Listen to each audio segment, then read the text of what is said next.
In support of our goals, today the Federal Open Market Committee decided to leave our policy interest rate unchanged. The risks of higher unemployment and higher inflation appear to have risen, and we believe that the current stance of monetary policy leaves us well positioned to respond in a timely way to potential economic developments.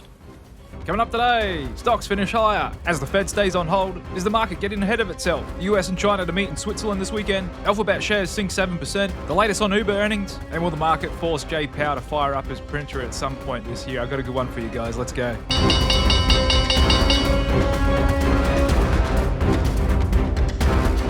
It was actually a bit of a bullish breadth of a day across the board, actually led by chips, and most tech stocks doing well except for Alphabet Google, which I'll get into a bit later on. I'll show you why the shares have come off so hard today, along with my opinion on whether it's still a good investment here or not. Otherwise, apart from that, most stocks did participate in the rally today, although the market's still coiling up here on really low volatility, like it's getting ready to make a big move in either direction. And just going down to a 5-minute chart, see the market was chopping around after the interest rate decision and hearing from Jay Powell at the press conference, which he came out largely as expected and kept rates on hold. He's happy to stop and stare until there's more clarity on tariffs. But stick with me today because later on in this video, I'm going to let you know how my bets went on this latest Fed meeting today, along with how I'm positioning for the June Fed meeting. I'll also show you another new bet I just placed today, and I'll also answer some questions about the Market Makers Kit due out tomorrow. So if you're interested in learning the same trading strategies and tools that Wall Street uses to trade options, then make sure you hang around for that later on. But in the meantime, let me give you the bird's eye view of all the most important data and headlines moving markets out there today. Fear and Greed Index, still in the greed zone, where it's been pretty much all week now. After we had been stuck in extreme fear for a couple of months, we've seen a pretty good technical recovery across the main indices, along with a sharp pullback in volatility. And the market's odds that we're going to get a recession this year is actually coming quite a lot this past week. We started off about a 66% chance. Here we are today getting closer to a 50-50. It'll be interesting to see the AAII Investor Sentiment Survey when we get fresh data coming in tomorrow, as bearish sentiment has been persistently high for a record stretch at this current point in time. And so is the market getting a little ahead of itself, front-running possible trade deals. What happens if we don't get them? How's the market going to react to that? Has there already been enough damage done? The market can't quite make it back to all-time highs time soon. Kind of at a bit of a crossroads here as we're getting through the halfway mark of Q2. And whilst it had been one of the worst 70-day starts for a new president, looking at the S&P 500 indexed to inauguration day, the market has staged a pretty good recovery, but still in line with previous bad first 100-day starts, looking back in history, and still quite a bit below the average return for a new president here in the dark blue as well. And just looking at some of my custom indicators here, S&P 500 oscillator still hasn't quite got into that overbought territory above 60 just yet, like we did see back there at the start of December and on the 11th of November as well, which did coincide with short-term tops in the market there. Then you can see just looking at this oscillator, it did quite a large bearish divergence with the price, and then we've rolled over. We've had this sharp bounce here, but are we going to see a retest back down to the low 5,000s? Or was that the low for the year? Like I said, just looking at price action, we're kind of coiling up a bit here on low volatility, and we've shied away a bit from that prior swing high, which was about 57.70. And I'd say if we went below 5,500, that could very well have printed a lower high, which is not good when speaking about the trend. And what's interesting is even though the VIX has had a massive crush, we've still got backwardation in the term structure. Front month VIX futures higher than the second month. And that's kind of been a strange dynamic. Given we've had a really good bounce in the market, volatility is still quite pricey here in the short term. Option dealers, not 100%, we're out of the woods just yet. And so we bottomed on the 7th of April, just above 4,800 in the S&P, ripped up almost 1,000 points. We've pulled back the last couple of days. Now this bounce is about a month old. And at this stage, it's not really looking like a V-shaped recovery to new all-time highs. I think we very well could be in for a bit of a kangaroo market, bouncing up and down. But if this is a bear market rally, we're about a week or two away from it approaching its average length, looking back in history. And we've already done the average bear market rally gain in the S&P, having bounced 17% from its lows. So I think it's fair to say the meat of the bounce has been had. The question is, are we going to roll over again? And as the market already priced in trade deals, even if they do happen, it may turn out to be a bit of a buy the rumor, sell the news. And if that is the case, I think it will catch a lot of retail investors off guard a little bit. We've actually seen record amount of retail investor buying in this recovery. We've seen that in numerous stats across the board. Doesn't mean we're always wrong, but we have seen Wall Street and hedge funds go the other way. And one's got to wonder how much longer can this dynamic last for? Because as I said yesterday, the market typically doesn't really put in a bottom until the Fed blinks. And we haven't seen that so far this year. Nor do we have a federal government that is willing to spend with a blank checkbook. They're going the other way as well. And sentiment in options has gotten quite bullish again. We can see that in the chart here of the put-call ratio. And in the yellow line, there's a 5-bar moving average. We can see that 0.68 is quite low, meaning there's much more buying of call options, betting on upside than on the downside. We can see in the heights of that volatility a month ago, we had really elevated put-call ratios. As usual, people rushing out to buy insurance in the heat of the moment. The best time to buy insurance is when nobody wants it. And that's why I've already started legging into some VIX index option call spreads, which I'll be sharing in my private chat room opening tomorrow. And we'll be adding more if we go into the low 20s, as I think volatility could be getting a little cheap here, if not setting up for a potentially good level to start hedging again. Given I just don't see the VIX going below 20 anytime soon. And if it did, I would think that would be cheap given the current macro setup that we're in. Not to mention, we're also going into a seasonally more choppier period for stocks, like we can often see in the summer months in the Northern Hemisphere. In fact, this 6-month period, starting now from May to October, is actually the lowest returning for S&P 500. Hence the old saying, sell in May and go away. But counteracting that, for now at least, is we're approaching the end of a pretty good Q1 earnings season. In fact, operating earnings per share for the S&P 500 currently sitting at an all-time high, with about 11.5% in year-over-year earnings growth for companies that have already reported. But already showing up is some weakness in discretionary stocks and energy, with crude oil coming down. But keep in mind, everything that's happened over the last month in markets is yet to be reflected in the hard data. We're still looking at lagging hard data. The soft data, sentiment, expectations, and surveys, along with CEO confidence, has fallen off a cliff. And that's why I said Q2 is going to be pivotal, not only in economic GDP growth, but in corporate earnings as well. That'll really impress the market. If the economy and company profits can keep growing really well in Q2, then we can escape the recession fears. However, that is still yet to be seen. We're also getting a bit of a slowdown in housing data. Days it takes for homes to be sold, the prices coming in, and of course, there's pockets of strength and weakness all across the country. But what's been really remarkable, if you're just looking at this chart here, of homeowners' equity in the blue line, just 12 years ago in 2013, that was at 11 trillion. Here we are today, 40 trillion, almost 4x gain in homeowners' equity just over the last 12 years alone. One could argue there's somewhat of a bubble in housing that doesn't really get talked about a lot. And it's no coincidence that this is correlated with a huge and dramatic increase in the Fed's balance sheet during that exact same period of time, and accelerated even more so after the Fed doubled their balance sheet in mid-2020. But the property market, like the stock market, may not have that same huge liquidity tailwind that we've seen in recent years, in addition to huge government spending as well. And just moving on to the Fed, and stick with me because later on in this video, I'll let you know how my bets went on the Fed today, along with some new trades I've taken. But just to get you up to date on what's actually happened, as was widely expected, the Fed stayed on hold and didn't make any changes to their interest rates. J. Powell pretty much came out as expected and acknowledged both the upside risks to inflation and the downside risks to employment. There's a look at their latest Fed statement. Crossed out is the text from their previous statement. Underlined is the new text they've added into this statement. They acknowledge swings in net exports have affected the data and said uncertainty about the economic outlook has increased further, and the risks of higher unemployment and higher inflation have risen, which is basically them saying the risk of stagflation has risen. But keep in mind, stagflation is very rare. We only see that less than 4% of the time, because normally you don't have one with the other. If unemployment goes up, people spend a lot less, and that's deflationary. And just because we have high inflation doesn't mean unemployment can come off, just like what we saw in 21-22. And just a summary of their main points. J. Powell said the economy continuing to hold up. The labor market is stable. Said inflation still above their 2% target, but increased uncertainty. A few other sound bites coming out from J. Powell today. Slower job growth is less concerning now. He seems more willing to tolerate a weakening labor market than he was a year ago, and won't say if a soft landing is still in play. He seemed a lot more sensitive to the risks last year, coming out with what was pretty much preemptive cuts to bad data, but now not so much. As him, like a lot of people, are worried that these new tariffs, which still yet to be seen, if anything higher than 10%,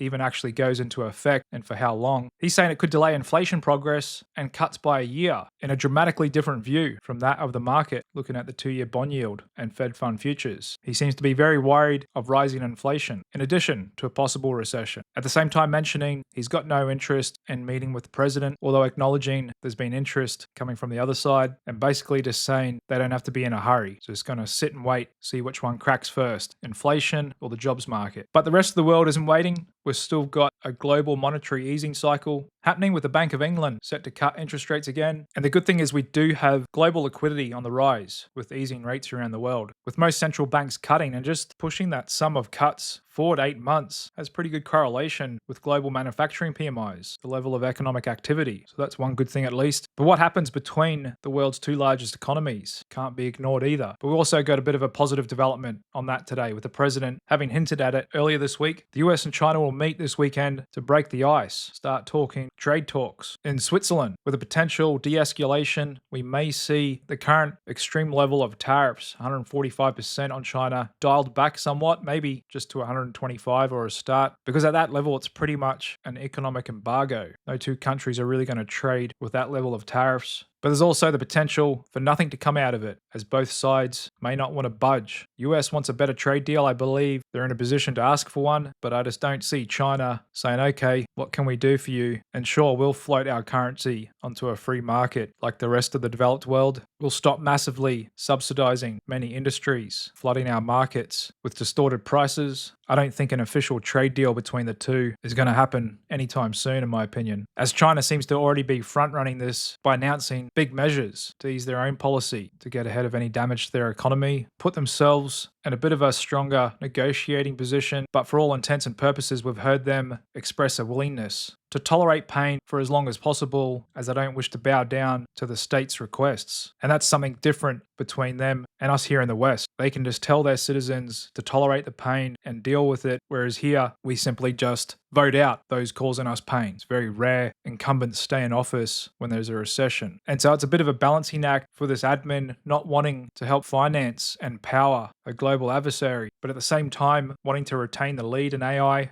And so we're getting a bit of a back and forth with the really important industry of chips. On news, the new admin plans to revise a set of chip trade restrictions called the AI diffusion rule. And that was proposed in the last days of the prior admin, organizing countries into 3 different tiers, all of which have different restrictions on whether advanced AI chips can be shipped to the country without a license. And so these were just dialed up a few weeks ago. Now we're just getting early reports we could be going the other way on this. Still yet to be seen how that affects the flow of AI chips to China, and potentially this could be used as a bargaining pawn in negotiations this weekend. But the market did appear to warm up to it. Nvidia breaking out to fresh monthly highs today, along with the chip sector at whole, but still yet to be seen whether we can put in higher highs. Going the other way today was Alphabet. Shares getting hit hard on the back of an Apple executive testifying in federal court, saying he believes AI search engines will eventually replace standard search engines. And so for a long time, Google's paid a lot of money to Apple to be the default search engine on their devices, and which was a pretty big contract, apparently over $20 billion a year. But now we're getting reports that Apple is considering an AI-powered search engine for its Safari web browser, which could eat away at Google's market share. And this has been a bit of a worry in the market with Google for over a year now, ever since GPT came onto the scene. Its valuation has come under pressure. It's kind of lagged behind the rest of the Mag 7 group. But me personally, whilst I think there is merit there to those worries, should be somewhat discounted, I think it's been a bit overdone, because just looking at the latest stats, Google still holds an overwhelming dominant market share for search engines around the world, just under 90%. And that's pretty much been the same ever since GPT came onto the scene back in December 2022, in which I indexed this chart to. It was 92.5%. It's only gone down about 2.5% since then. Others don't even come close, looking at Bing and Yahoo, pretty much just an afterthought. But we've also seen a bit of a pullback in browser share for Safari as well. It was in the high teens, 20% a couple of years ago, now down at 17, which is about a 10% or so pullback, whilst Chrome, 64% when GPT came out, it's actually gone up a bit. So Alphabet owns Chrome, and that's often under-discussed and underrated, the importance of browser market share. Think how much time we spend inside our browsers.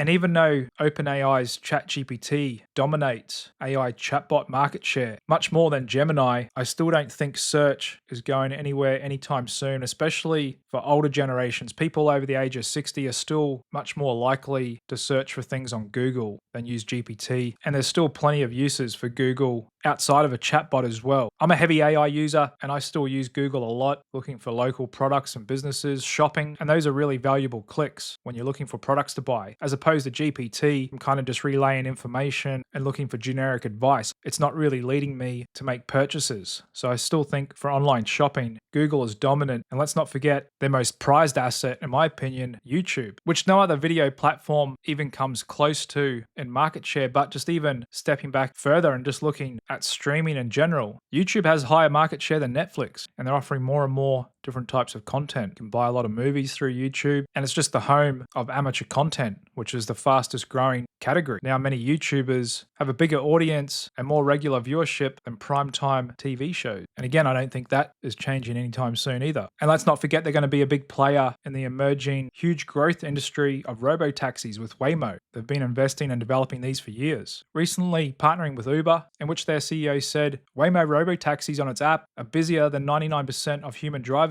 This is without a doubt the future. Many people will prefer to deal with robots than humans, especially if it's cheaper. And that's why we've also just gotten reports that Waymo is going to double its robo-taxi fleet by next year. Seeing really huge triple-digit growth there. Not to mention they're also investing in nuclear energy. And one of the industries I'm most excited about going forward, robotics as well. They do have a big presence in AI and these other future industries. And just looking and seeking alpha here at valuation, they've got a forward PE of 17. This is one of the most exceptional companies in the world, in my opinion. Google, Chrome, Android, Gemini, YouTube, Waymo, and it's trading on next year earnings of 17. That's a forward earnings yield of 5.88%, which is pretty good if you ask me. And I can see on my stock fair value indicator, it's currently 10% below what it's got at fair value, but I believe it deserves at least a 20 or 30% premium, given how dominant it is in pretty much every industry it operates. And so I believe these levels are attractive for long-term investors. Doesn't mean we can't go lower. And in fact, I'm planning to buy more shares over the coming weeks for my long-term portfolio. I think at these levels is great valuation and they're not going anywhere anytime soon. And I really like investing in companies that I know and understand and that I'm a consumer of their products as well. So I believe these dips offer up opportunities for patient investors, just like Uber did late last year as well, when it got down into the low 60s. And it's performed really well this year, currently in the low 80s, and we just got earnings from them, which came in well above expectations. 63% beat on EPS, but once again, we're getting a bit of a soft tape reaction to these good results. The market really not rewarding these good results. But like Palantir, there might have been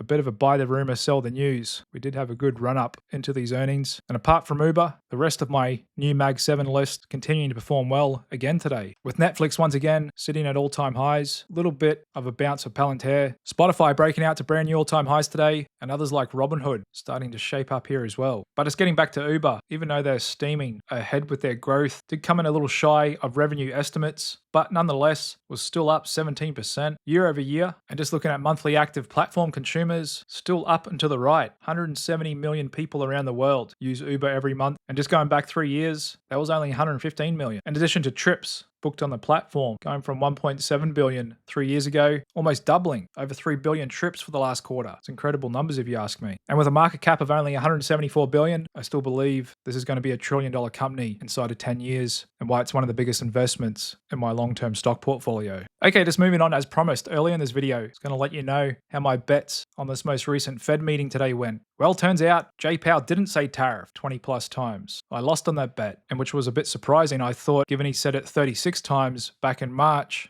and we've had Liberation Day since then, that would naturally mean he should at least mention it 20 times again. However, just because I lost on that bet doesn't mean I wouldn't take it again. I would still make this same bet again because I believe that bet made 100 times would pay off in what we call positive expectancy. But that doesn't mean every bet will win. Rather, it's a game of numbers. And just like market makers, casinos, and insurance companies, they don't win on every single bet they make, but that's not to worry, as it was only a small bet and I made up for it on the bet that rates would stay the same. As I said a few days ago, I'd been betting on that coming into this meeting. A few weeks ago, back when the odds were in the low 80s and below that, seemed like a lock to me, especially knowing Jay Powell's current stance. And so going forward, looking at the June meeting and the current pricing, here on Polymarket, no change, 83%, 25 bips decrease, 16%, and just looking on Kalshi, the prediction market for US residents, pretty much the same odds. 82, no change. 16, we get a cut. And look at that volume already, 58 million. Incredible the growth we've seen in prediction markets this year. So how am I positioning for June? Well, it's the good thing with prediction markets is they operate just like financial exchanges with a limit order book. So I'm waiting to get filled on a potential 25 basis points decrease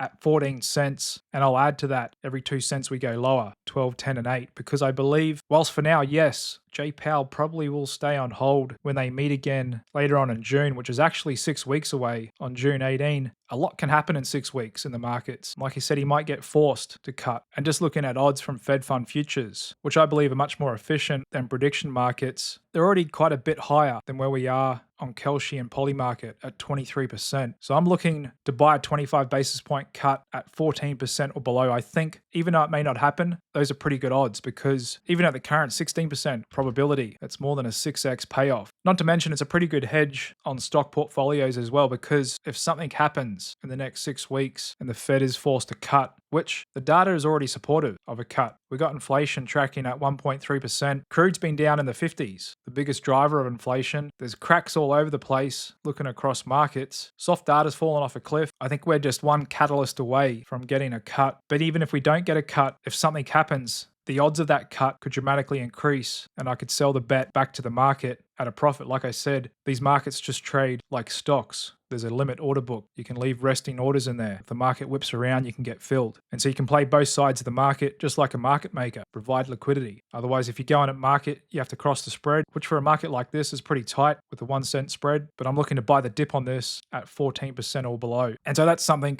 I'm going to be talking about a lot in my private chat room as part of the Market Makers Kit. I'm going to be playing the June meeting, mostly on the rates, but also do a few side bets on mentions coming from Jay Powell. And I also just did another bet today that I posted in my private chat room. I think we could see tariffs on China reduced in the near term. Trade officials from both sides meet in Switzerland this Saturday to break the ice on starting trade talks and a potential de-escalation. But I would be very surprised if we had an official trade deal between the US and China within 3 weeks from now, by the end of this month. I think that could take several months, if at all, and hence my bet above, and that's a bet I took today. Again, this is just complementary to the options trading, just having a bit of fun on the side here, but I do believe this bet also has a positive expectancy if you take enough of these bets. And so I placed $150 that we won't see a US-China trade deal before June, the end of this month, at an average cost of 79 cents. If I'm right, will result in a win of almost $189. And I may, again, like most of my bets and trades, scale into this. If I can get this below 75 cents, I just don't think we're going to see a blockbuster official trade deal. Like I said, the president may dial back the tariffs, but that's not a trade deal. I'd be blown away, actually, if that happened within the next 3 weeks. We don't even have official trade deals with friendly trading partners, yet alone the most dramatic trade war we've ever seen in our lifetimes with China. Again, I could be wrong, we'll see, but these are just small bets. What I also put on today in the options market was a paired condor, long Apple, short Microsoft. There's the spread there, showing Apple really weak relative to Microsoft of late. In fact, we're 14.5% below the 50-day VWAP. DSI really oversold, negative 17 at the bottom of the buy-sell band. The last couple of times we've been here, we've had pretty good bounce in the spread, and so I'm playing for the same thing again by combining a bullish put vertical spread with Apple and a bearish vertical call spread in Microsoft, taking advantage of implied volatilities. And these trades can work out even if the price goes sideways because they're theta positive. Again, this is the type of stuff I'll be sharing every week in the Market Makers Kit chat room here, which is opening for the first time tomorrow. And the first 300 founding members can get a 50% discount. Just make sure you come back to this channel, click Capital, or click the link below this video and make sure you're already on my private email list. And this is the last day you can get my volatility heat map indicator 100% for free. So just head on over to my website, clickcapital.io/volatility, enter your email and TradingView username. If you don't already, set yourself up a free TradingView account. It's the biggest and best charting platform online. And that's where I've developed all of my 28 custom indicators that are going to be part of the Market Makers Kit as well. Every single indicator you see me using my charts will be included in the Market Makers Kit opening tomorrow, along with access to the private members area and 9 training modules. I'll show you exactly how to use these indicators, all the basics of selling options, finding trading opportunities, the exact strategies that I use, how to design your trades and work orders in the market with real life examples,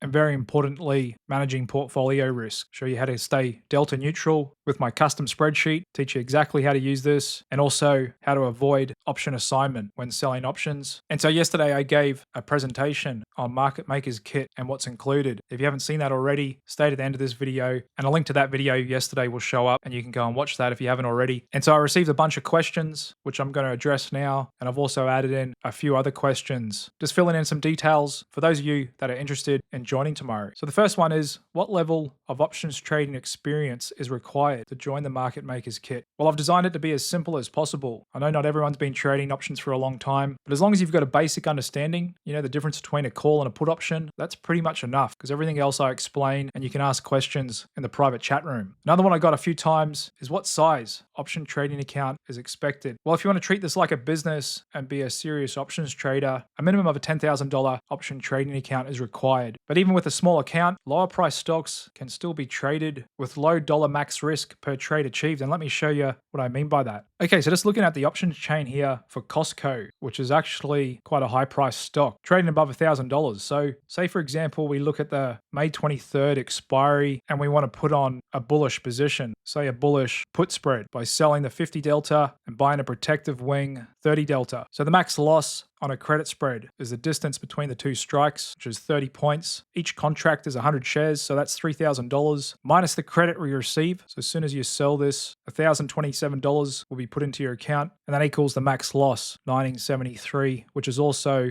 the margin required from the broker, buying power effect. So that's a 50-30 bullish put spread on Costco. Would require almost $2,000 in margin. However, if we go to a lower price stock, say like Robinhood, which is currently trading at $48, and we look at the same expiry 16 days from now, and we set up a similar bullish put spread, shorting the 50 delta put, going long the 30 delta put, the max loss on that is $218, which is the same amount in margin required. So my point is, with smaller accounts, you can still trade options. You're just going to want to stick to lower price stocks, so the max loss is much lower. And you can set up similar trades in the VIX as well. Looking at the index options, and in fact I've got a position already open in the May 21 expiry, and just setting that up, long the 20 call, short the 29 call, that's got a max loss of $300 with a max profit of $600 if the VIX goes above 29. But the good thing is, I don't always hold to expiry. You manage the trade. You don't have to wait till the max loss is reached. Same with max profit, and that's something I teach more in the training modules. But it can be done with a $10,000 account, is my point. The next question is, who exactly is this designed for? Well, anybody interested in profitably trading options using a proven framework of finding trades with a statistical edge. I'm going to show you exactly how to measure that, and managing risk through keeping a delta neutral portfolio. And that's primarily what we all are here, retail options traders. This is not meant for hedge funds or institutions or anything like that. The next question is, how long does the training take and what is covered? Well, it's just under 3 hours of on-demand videos split up into 9 modules, which you can stream to your TV, take at your own leisure. And inside I cover everything: the basics of selling options, how to understand option Greeks, how to price options, using my indicators, the exact trading strategies I use, paired condors, shorting the VXX, and hedging with VIX index options, along with real life examples of me making trades in the actual market. And like I said, if you've got any questions, just shoot me a message, either on the private chat group or to my email, and I'll be happy to help you out with anything you don't understand. And so is this day trading, swing trading, or investing in options? Well, it's not day trading, as that's pretty much near impossible for retail traders. And whilst I do touch on using options for investing, namely the wheel strategy of selling cash secured puts to get into a stock and then using covered calls to get out, the primary focus of the Market Maker's Kit is swing trading options with holding periods from several days to several weeks. So I typically focus on selling options in the 10 to 25 days to expiry on popular stocks, ETFs, and indices. And like I said, I don't always hold to expiry. In fact, you don't want to hold even close to expiry, as the gamma on options goes up a lot before expiry. That's the rate of change in delta. So quite often on those spread trades, I'll leave an arresting limit order for 50 to 60% of the profit potential. And if it hasn't hit that within 2 or 3 days of expiry, then I'll work my orders into the market and get out before expiry and recycle the margin into something better. Another one I got, when will I be active in the private chat room? So I pretty much trade the last hour of every US session. It's the best suited for my time zone and lifestyle. You don't need to be in front of the screen all day. And in fact, I think that's the best time to trade in general, because you could kind of think of stocks as like travelers. They wake up each day, go here, there, everywhere, before coming home for the day to their final spot, and that's typically a more solid price. There's more stable liquidity because on the open, things can get quite crazy and chaotic, really wide bid-ask spreads. The close is a bit more firm, and that's kind of how I've been doing it for years and just what works best. So I'll be active in the private chat room during the last hour of the US session, but also for several hours after US close, throughout the Asian session and into the European Open. I'll be happy to chat with members during that time. So it doesn't matter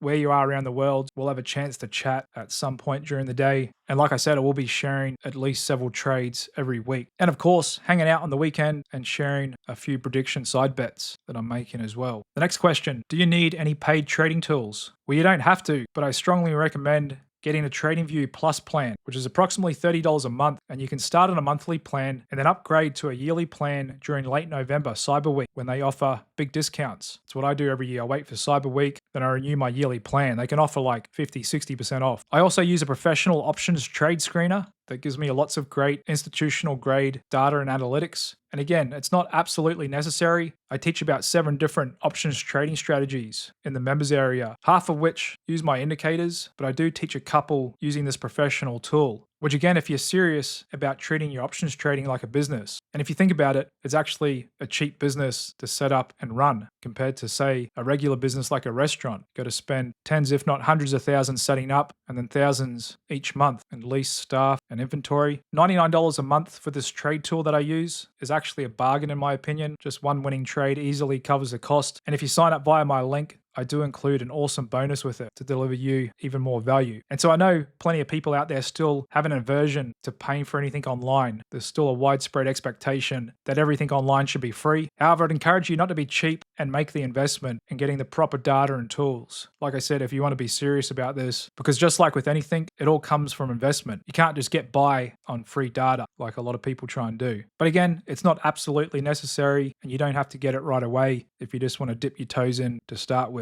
And finally, why should you get this over other products? Well, there's really nothing else out there like it. You won't find any courses, any strategies or tools, nor will you find any chat rooms dedicated to trading options like a market maker. I've had a look and there's nothing. And so this is all about finding statistical edges in the market and trading them with a delta neutral portfolio, just like Wall Street does. And this is exactly what they don't want us to do as retail traders. They want us to keep gambling on short-dated out-of-the-money options, crossing the spread. And even though we can't trade exactly like them, I've created a framework to trade in a very similar manner based on the same principles of providing liquidity, stacking our edge, and keeping a delta neutral portfolio. So it doesn't matter which direction the market goes. It doesn't matter if it's a bear market, bull market, sideways market. In fact, high volatility environment like the one we're in now is actually a lot better for trading options. And so around those principles and concepts, I'm building a close-knit community of active traders who share a similar interest to me so we can search together for mispricings and unique trading opportunities across various markets accessible online. And that's the whole thing, is making lots of little uncorrelated bets, tech stocks, sector ETFs, the volatility index, commodity ETFs, bond ETFs, a few prediction markets. Even though I trade and sell options, I'm actually a very conservative trader and investor. I'm a big believer in diversification. I've never blown up a trading account and I don't plan on starting now. It's all about making lots of little small trades with an edge. And so if you're tired of guessing and want to start trading options like the professionals do, this is the only product built for that. I can promise you that. And so come back tomorrow because the Market Makers Kit will open this same time tomorrow after US market close, Thursday, the 8th of May. So make sure you come back here to Click Capital and you can get the 50% discount code and become one of the first 300 founding members for the Market Makers Kit. And I do guarantee your satisfaction. I'm offering a money back guarantee within 7 days. You can check out the training, check out the tools, hang out in the private chat room. And if it's not for you, no worries at all. And I will be sharing my options trades in the private chat room right away. I'm going to get stuck right into it. And each week I'll be sharing a curation of my best trades and the best opportunities I see in the market. And like I said, those on my email list will be amongst the first to find out. Otherwise, I'll also share details here in the daily market review tomorrow. And so I'm super pumped for this. I've had a lot of you guys request something to do with options from me for a few months now. And this really is a great environment to trade volatility. And I plan on further developing all the tools and chat room around this concept of trading like a market maker. It really is cool stuff. And I think our best days just lie ahead of us. Otherwise, that's pretty much a wrap for the daily market review today, guys. Thanks very much for tuning in.